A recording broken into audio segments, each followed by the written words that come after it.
Why Nick Saban retiring changes Florida State recruiting. You are Locked On Seminoles, your daily podcast on the Florida State Seminoles, part of the Locked On Podcast Network. Your team every day.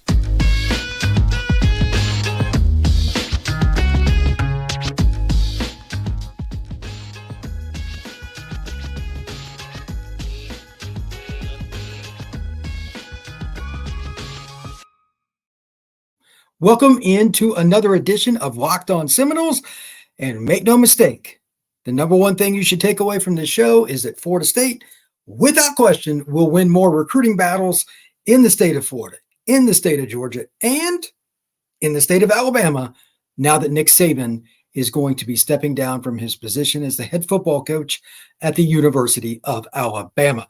But thank you for coming in to check out this special edition of Locked On Seminoles. I had a totally different show planned, and then I got the messages, about 50 of them in 5 minutes. Obviously, Nick Saban retiring changes the football program there in Tuscaloosa, but every other program around it as well, the Noles included. So today I'm going to talk about a few stories that I know and how he impacted recruiting. Going to talk a little bit about some of the players and whatnot that could end up at Florida State and other places, whether it's from the Alabama recruiting class, etc. And also just my overall thoughts on Nick Saban himself. He's one of a kind, and quite frankly, whether you liked him or not, he is a very special player. First off, this show is brought to you by LinkedIn Jobs.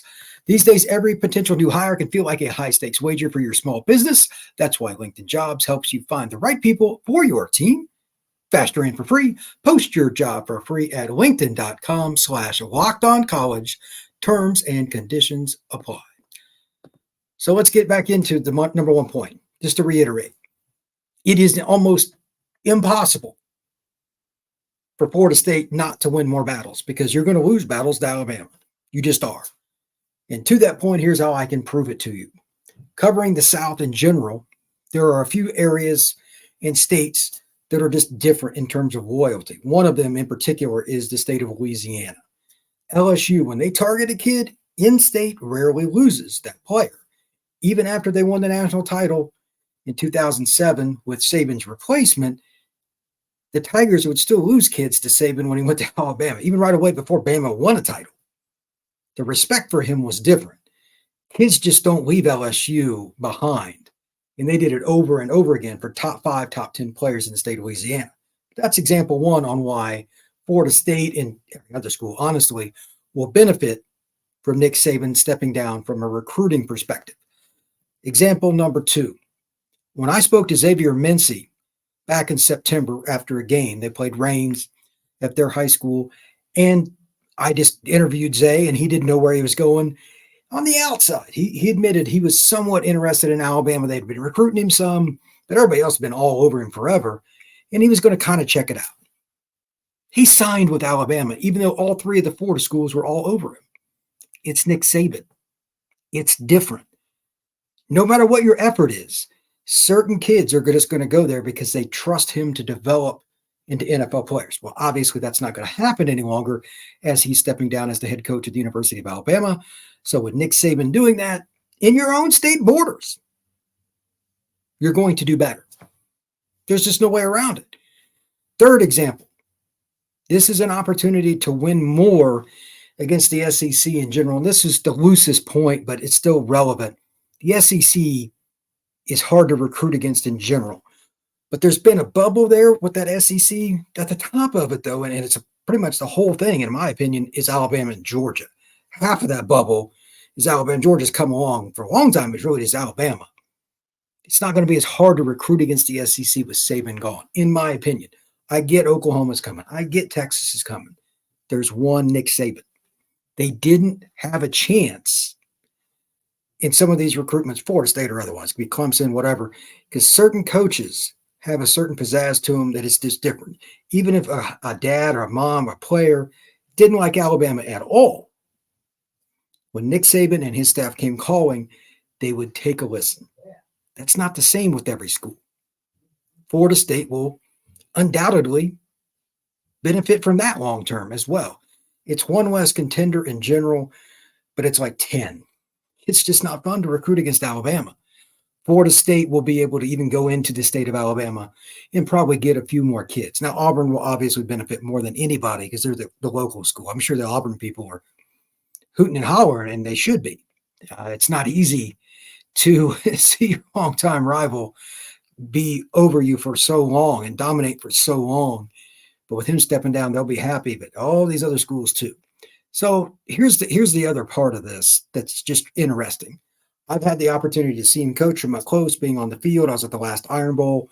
I think it's great that a legendary coach is stepping down. Did it on his own time. That's good.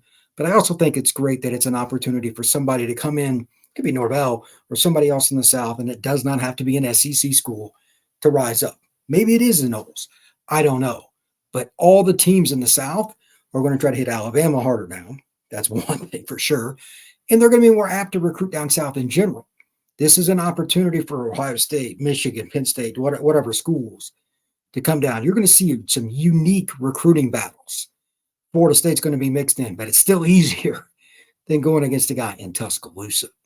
There's no way around this. And quite frankly, it's been a lot of fun to study it when I have a broader amount of time, and I'll have some guests on, maybe even some of the people that commonly come on this show as a part of some of the live streams. Maybe I'll have some Angelo or somebody else to come on and just kind of give their own takes, and I'll certainly do it.